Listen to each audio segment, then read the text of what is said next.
अस्सलाम वालेकुम नाज़रीन, जेड न्यूज़ में आपका खैर मकदम है। कश्मीर के ज़िला शोपियान में हुए फेक एनकाउंटर में मारे गए ज़िला रजौरी के तरकसी मकाम के रहने वाले 3 बेगुनाह जिनकी डीएनए रिपोर्ट भी उनकी फैमिली से मैच हो गई है और आर्मी ने भी माना है कि उनके जवानों से गलती हुई है। इस सिलसिले में रजौरी के पंचायत हल्का मुबारकपुरा के नौजवान सरपंच करण सरयाल ने जेड न्यूज़ को बताया। जी अस्सलाम वालेकुम नाज़रीन, आप देख रहे हैं जेड न्यूज़ में हूँ डॉक्टर जाकिर चौधरी। आज हमारे साथ यहाँ पे मौजूद हैं नौजवान सरपंच जो हैं। मुझे लगता है कि ये जितने भी सरपंच हैं पूरे हिंदुस्तान में उनमें ये सबसे कम उम्र के सरपंच हैं, बहुत जज्बे वाले हैं और एक अच्छे खासे सोशल एक्टिविस्ट भी हैं। बीजेपी पार्टी के साथ भी इनका ताल्लुक़ है। तो आज ये हमारे साथ यहाँ मौजूद हैं। सरयाल साहब, आप का जेड न्यूज़ में बहुत बहुत स्वागत है। बहुत बहुत धन्यवाद जनाब। तो सरयाल साहब, अब आपसे बात करेंगे। अभी पिछले दिनों में कोटरंका के इलाका से 3 नौजवान जो बहुत गरीब ख़ानदान से ताल्लुक़ रखते हैं और वो शोपियान में मजदूरी की गर्ज से यहाँ से गए थे और वहाँ पहुँचते ही उनका हमारी आर्मी जो है वो एक फेक इनकाउंटर कर देती है। दूसरे दिन उनको मिलिटेंट डिक्लेयर कर दिया जाता है। तो इनके बारे में आप हमारे नाज़रीन को बताएंगे ज़रा। देखिए, सबसे पहले मैं तो इस पे शौक प्रकट करूंगा कि जो हमारे 3 भाई थे, कोटरंका के रहने वाले थे और रजौरी डिस्ट्रिक्ट के थे। और बड़ी ही दुख की बात है कि एक मजदूरी और एक काम के सिलसिले में वो जब शोपियान के अंदर पहुंचते हैं और उसके बाद एक फेक एनकाउंटर जो है वो हो जाता है और बड़ी ही एक दुख वाली बात है। मैं सबसे पहले अपने भगवान से यही प्रार्थना करूँगा कि उनको अपने चरणों में जगह दे, उनको उनकी आत्मा को शांति दे। और इसके साथ साथ जिस तरह से ये फेक एनकाउंटर हुआ है और एक अगर मैं कहूँ कि इंसानियत के ऊपर दाग लगाने वाली बात जो हुई है, क्योंकि इंसानियत के जो इंसान जो होता है उसका एक बड़ा अलग सा फर्ज होता है। अगर हम उसको एक अलग तरीके में बात करें तो एक बड़ा एक प्यारा उसका नेचर होता है।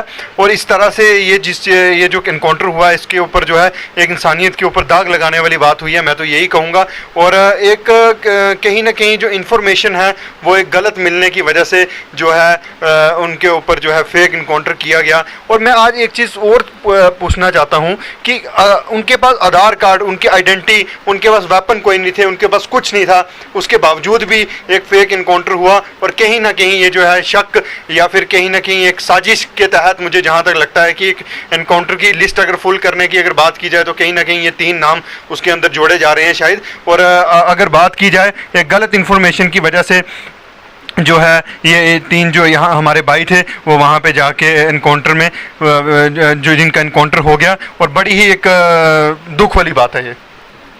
तो अब भी इस वक्त उनकी मतलब डीएनए रिपोर्ट जो है वो भेजी गई थी, डीएनए रिपोर्ट भी आ चुकी है और आर्मी के जो आला अफसरान हैं उन्होंने भी मान लिया है आर्मी के जो जवान हैं उनसे गलती हुई है। उसके बावजूद भी अभी तक उनकी डेड बॉडी जो है उनके फैमिली के हवाले नहीं की गई है। इसकी क्या वजह उसकी? देखिए, कुछ दिन पहले जो है डीएनए रिपोर्ट सामने आई और डीएनए रिपोर्ट सामने आने के बाद जो है उनका डीएनए मैच हो गया। और उसके बाद जो है अभी भी कहीं ना कहीं पुलिस जो है अपनी तरफ से, रजौरी पुलिस और शोपियान पुलिस जो है अपनी तरफ से इंक्वायरी कर रही है और आर्मी से भी लगातार इस मसले में बात चल रही है। और इसके साथ साथ कुछ दिन पहले जो है शोपियान पुलिस रजौरी भी पहुँची थी, उन्होंने भी यहाँ पर कुछ इंक्वायरी की। तो उसी इशू में जो है अभी कहीं ना कहीं ये चीज़ें चल रही हैं और उसके बाद जो है डीएनए मैच हो गया है तो उनकी जो बॉडी है वो ज़रूर मिलेगी। और इसके साथ साथ आर्मी ने भी ये चीज़ मानी है कि हमसे गलती हुई है। अगर मैं बात करूं कि गलती इसमें आर्मी की भी नहीं आ रही, गलती इसमें पुलिस की भी नहीं आ रही, गलती उन लोगों की आ रही है जो इन्फॉर्मर थे वहाँ के, उनकी गलती आ रही है। और उनकी वजह से जो है ये 3 भाई जो रजौरी के थे ये वहाँ जाके इनकाउंटर हो गया इनका। और अगर आज हम बात करें गलती किसी की भी हो, लेकिन जो 3 जाने गई हैं वो कभी वापस नहीं आ सकती। उनके परिवार को पूरी उम्र का एक सदमा रहेगा, पूरी उम्र का एक दुख रहेगा कि हमारे बच्चे जो है यहाँ से मजदूरी करने के लिए गए थे और उसके बाद वहाँ से किस हालत में आप वापस आ रहे हैं। और एक कहीं ना कहीं हर एक इंसान के और हर एक शख्स के जो है दिल में एक दुख सा महसूस होता है। और मैं अगर आपको अपनी बात बताऊं तो जब मैंने भी ये बात सुनी और मुझे भी अपने दिल में बड़ा एक दुख महसूस हुआ कि एक इंसान, क्योंकि जब इंसान घर से बाहर निकलता है बहुत सारे सपने लेके जाता है कि मैं कुछ कमाऊँगा, वहाँ पर कुछ करूँगा और अपने घर का पेट पालूँगा। और जब वहाँ जाके ये चीज़ें ऐसी हों तो मैं मतलब एक दुख वाली बात होती है। चाहे अगर हम यहाँ की बात करें, अगर यहाँ से कोई दिल्ली, बॉम्बे या कहीं भी या फॉरेन जाता है तो कहीं ना कहीं वो जो है घर से कमाने के लिए निकलता है और एक कुछ सपने लेके जाता है, और उसके बाद जब ऐसा हो वहाँ जाके और घर वाले को जो है आज तक उस चीज़ की समझ नहीं आई और पूरी उम्र का जो है दुख रह जाएगा उनको।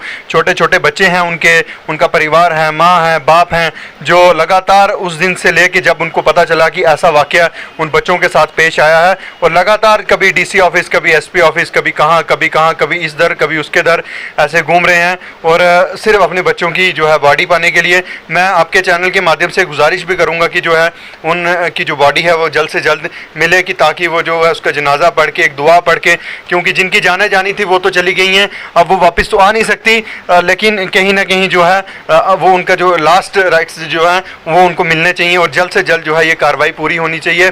और एक दुख रहेगा उस परिवार को पूरी उम्र का, और हम भी अपनी तरफ से क्या कर सकते हैं, हम भी यही दुआ करेंगे कि भगवान जो है उनको अपनी चरणों में जगह दे, एक अच्छी जगह उनको पहुंचाए। क्योंकि अगर इंसान ऐसे ही कहीं जा रहा हो या कहीं उनके घर वालों को एक वजह पता चल जाए उस चीज़ की, तो इतना दुख महसूस नहीं होता कि भाई ठीक है बीमार था, सेहत खराब थी, ऐसा था वैसा था, लेकिन जब अचानक से घर से कुछ सपने लेके चला हो, कुछ कमाने की सोच लेके चला हो, और उसके बाद जब ऐसी हालत हो, तो कहीं ना कहीं ये दुख जो है उनके घर और उनके परिवार वालों को हमेशा रहेगा। तो ये बात आपका कहना ठीक है कि वो लोग एक ख्वाब लेकर यहाँ से निकले थे। उनमें एक बच्चा जो है वो 12th पढ़ रहा था, तो उसने कहा मैं कुछ देर पैसे कमा के तो अपनी पढ़ाई का खर्चा पूरा करूँगा। दूसरे ने मकान बना रहा था, उसका मकान अधूरा पड़ा था, तो उसने कहा मैं कुछ देर काम करके मकान को कंप्लीट कर लूँगा। जबकि हम लोगों ने देखा उनकी हालत ज़ार जो है वो मतलब किस हालत से वो लोग ज़िंदगी बसर कर रहे हैं, बहुत ही गरीब लोग हैं। तो अब आप की तरफ से हुकूमत को क्या मतलब पैगाम जाएगा कि उन लोगों के साथ जो है बहुत ज़्यादती हुई है, उनके बच्चों को मार दिया गया है, तो अब उनको कंपनसेशन मिलना चाहिए या उनको कोई ऐसी गवर्नमेंट की तरफ से ऐसी हेल्प आनी चाहिए कि वो लोग इस्टेब्लिश कर पाएँ? देखिए बिल्कुल सही बात कही आपने, जो आपने बातें कही आपने पूरे उनकी घर की जो है हकीकत बयान की कि क्या था, क्या क्या सपने लेके गए थे। एक भाई जो है 12th पढ़ रहा था और उसके साथ साथ एक का मकान जो है अधूरा रह गया, और अधूरे सपने ही रह गए। अगर मैंने वही पहले जो आपसे बात की वही अधूरे सपने रह गए। और अगर बात की जाए हुकूमत की तरफ से इनको कंपोजिशन ज़रूर मिलनी चाहिए, और ज़रूर हर किसी शख्स को कोशिश करनी चाहिए इसके लिए।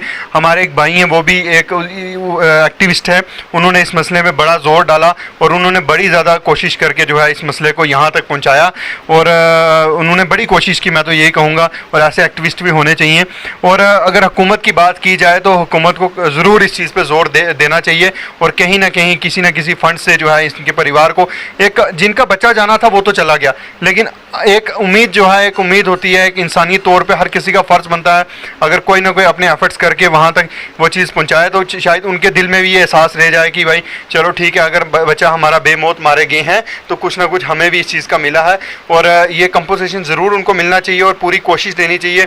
और मैं आपके इस चैनल के माध्यम से भी एक डिमांड रखूँगा कि खासकर सरकार को इस चीज़ में बोलना ही चाहिए। मतलब फेक इनकाउंटर किया और उस पर उनको मिलिटेंट डिक्लेयर कर दिया गया है, तो अब वो लोग बेगुनाह साबित हो रहे हैं। तो इन लोगों को जिन्होंने ऐसा किया है इनको क्या सज़ा मिलनी चाहिए? देखिए मैं तो यही कहूँगा कि पूरी तौर से जैसे जिस तरह से आर्मी को ऐसे तो पता नहीं होगा कि कौन कहाँ से चल के कहाँ पहुँचा है, कहीं ना कहीं वहीं से ही किसी ने ये आवाज़ उठाई होगी और आर्मी के कानों तक ये जब बात पहुँची होगी, और पूरी तरह से जो है जम्मू कश्मीर पुलिस या कोई भी अगर इसमें अलग से एजेंसी है वो एजेंसी इसको टेक ओवर करे। और ख़ासकर अगर गवर्नर इंतज़ामिया है इस मसले को देख के हर कोई इंसान, मैं तो यही कहूँगा हर कोई इंसान जो है दुख तो जाहिर करता ही है, लेकिन जिसके पास पावर होती है उसको इस चीज़ का ज़रूर एक फ़ायदा लेना चाहिए। और गवर्नर इंतज़ामिया से मेरी ये डिमांड रहेगी कि खासकर इस मुद्दे को उठा के इसके ऊपर एक अच्छी सी इंक्वायरी कंडक्ट की जाए कि आर्मी को जो ये रिपोर्ट है जो आर्मी तक कहाँ से पहुँची,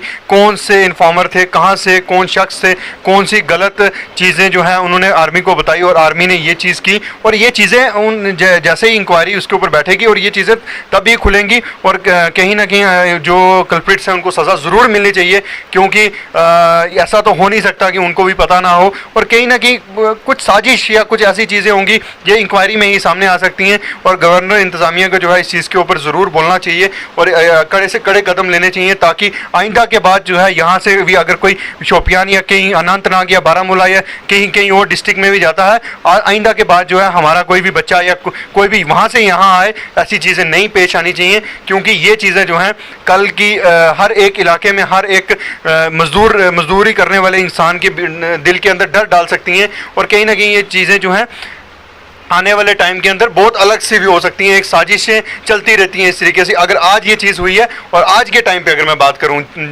इस टाइम पे अगर सिक्योरिटी फोर्सेस इतनी एक्टिव हैं, हर एक चीज़, हर एक एजेंसी अगर एक्टिव है, उसके बाद भी ये इतनी बड़ी जो है वारदात पेश हो, और बड़े दुख की बात है। और बड़ी एक बहुत बड़ी लेवल पे इसके ऊपर इंक्वायरी होनी चाहिए, और इंक्वायरी होगी तो मैं मानता हूँ कि इसके बाद जो है कहीं ना कहीं उन बच्चों को भी इंसाफ मिलेगा, और उनके परिवार वाले भी इस चीज़ को देख के उनके दिल में भी ठंड पड़ेगी कि यार हमारे बच्चे थे, इस तरीके से ये चीज़ हुई थी, उनको भी ये चीज़ का हकीकत सामने आएगी उनके। तो पिछले 1.5-2 महीने से जो जब से ये हादसा हुआ है, तो उन लोगों के साथ या उन लोगों के घरों में हमारी जितनी भी सियासी पार्टियां हैं, इनके जितने भी लीडर हैं, बहुत कम तादाद में उनके वहाँ पहुँचे या उनके इस मामले में उन्होंने कोई मदद की हो। तो हमारी जो बीजेपी पार्टी है, इनका कि भी किसी लीडर ने रियासती सतह पे या उस पर ज़िले सतह पे भी किसी लीडर ने जो है इस पर कोई ज़्यादा स्टेटमेंट नहीं दी है, और ना ही कोई लीडर वहाँ पहुँचे हैं उनकी मदद करने के लिए। तो इसकी क्या वजह हो सकती है? देखिए, लीडर्स जो हैं वो ढूंढते हैं मुद्दे। अगर हम मुद्दों की बात की जाए, ये मुद्दा उनको शायद, जहाँ तक मुझे लगता है कि ये मुद्दा उनको सियासत की रोटियां सेकने वाला मुद्दा नहीं मिला, चाहे वो किसी भी पार्टी से बिलोंग करते हों। सियासत की रोटियां जहाँ उनको अच्छी तरीके से सेकने के लिए मिल जाती हैं, जहाँ पे 50 मीडिया वाले खड़े होते हैं कैमरे लेके, माइक पकड़ के, उस जगह वो वहाँ पहुँच जाएंगे। मगर इस जगह नहीं पहुँचेंगे वो। उनको कोटरंका का रास्ता ही भूल गया होगा कि कहाँ से उसका रास्ता जाता है और कहाँ से गाड़ी वापस आएगी। और ख़ासकर मैं इस चीज़ पे अगर कहूँ कि वहाँ के जो अवामी लीडर हैं और यहाँ के भी लीडर हैं, और अगर जम्मू कश्मीर की बात की जाए, एक यूटी लेवल मसला था ना, ये एक छोटा मोटा मसला नहीं था। 3 बच्चे जो हैं अपने घर से मजदूरी करने के लिए निकलते हैं, और उसके बाद जो है एक फेक इनकाउंटर में मारे जाते हैं। और कहीं ना कहीं ये देखो, ये चीज़ जो है एक, अगर सियासी लोग जो हैं कितने सालों से वोट ले रहे हैं, किसी के, हर एक शख्स की अपनी अपनी फेवरेट पार्टी होती है, किसी की पीडीपी, किसी की एनसी, किसी की कांग्रेस, किसी की बीजेपी, हर किसी की अपनी अपनी फेवरेट पार्टी होती है। आप लोगों ने उस जनता से कितने साल वोट लिया? अगर आज उनके ऊपर ये चीज़ नौबत आई है, तो कहीं आप उनका डेलीगेशन उठा के गवर्नर साहब से नहीं मिल सकते थे? कहीं उनके एडवाइज़र से नहीं मिल सकते थे? कहीं डीजीपी साहब से नहीं मिल सकते थे? कहीं ना कहीं तो मिल सकते थे ना। तो ये चीज़ कहीं आप मिलते भी नहीं जी, आप उनके घर जाके सिर्फ अफसोस जाहिर कर देते। कम से कम उनके दिल में भी एक उम्मीद रह जाती कि भाई हमारा भी कोई लीडर चलो हमारे साथ चला। तो कहीं ना कहीं ये चीज़ें जो हैं लीडर्स के ऊपर दाग लगाने वाली यही चीज़ें सामने आती हैं। और ये चीज़ें जो है मैं कहूँगा कि लीडर्स जो हैं अगर पूरी उम्र वोट लेते रहे हैं, तो कहीं ना कहीं हर किसी लीडर को वहाँ पहुँचना चाहिए, उस दुख की घड़ी में उस परिवार के साथ खड़े होना चाहिए। और खड़े जब होते हैं वो, तभी उस परिवार को पता लगेगा कि भाई हमारा भी कोई लीडर है। और ये चीज़ें जो है मैं मानता हूँ कि ये लीडर्स जो हैं इन चीज़ें, ये सिर्फ बयानात की सियासत करते हैं। कहीं कोई बड़ा बयान आ गया, उसके ऊपर ऐसे कर देंगे, उसके ऊपर वैसे कर देंगे। ये चीज़ें सिर्फ बयानबाजी जो है ये सिर्फ कैमरे के सामने नहीं होती। और मैं मानता हूं कि लीडर उसी को कहते हैं जनाब जो फील्ड में निकलता है। तो अब मेरा ये आखिरी सवाल है जो मैं आपसे करूंगा कि आप खुद मतलब सरियाल बाज़ाते खुद इस मामले में इन लोगों की क्या मदद करेंगे, या इन लोगों को इंसाफ दिलवाने में उनके साथ कितना खड़ा रहेंगे? देखिए, मेरे एक मित्र हैं, वो भी एक सोशल एक्टिविस्ट हैं। 2 दिन पहले भी उनके परिवार से हमारी मुलाकात हुई। वो एसएसपी ऑफिस पहुंचे थे, तब भी हमने उनसे डिस्कस की, और हमने उनको पूछा अपनी तौर से। और जिस तरीके से कपिल जी आप जानते हैं, भारतीय जनता पार्टी के सीनियर लीडर भी हैं, और वो भी वहाँ थे, और हमने वहाँ पे आपस में बैठ के डिस्कस किए कुछ इशू की, कहाँ तक ये मसला पहुँचा है, कहाँ तक इसके आगे क्या होगा, किस तरह की मदद या ऐसी बातें कुछ हमने उनसे शेयर की, कि ताकि उनको भी अपने दिल में लगे कि कहीं ना कहीं आज इंसानियत भी जिंदा है और ऐसे लीडर भी जिंदा हैं कि जो इन लोगों के साथ हमेशा खड़े रहते हैं। अंजाम तक उस मसले को पहुंचा दिया उन्होंने। लेकिन अब इसके बाद ये है कि अब इंतज़ार सिर्फ रहेगा कि इसके ऊपर गवर्नर इंतज़ामिया क्या करती है।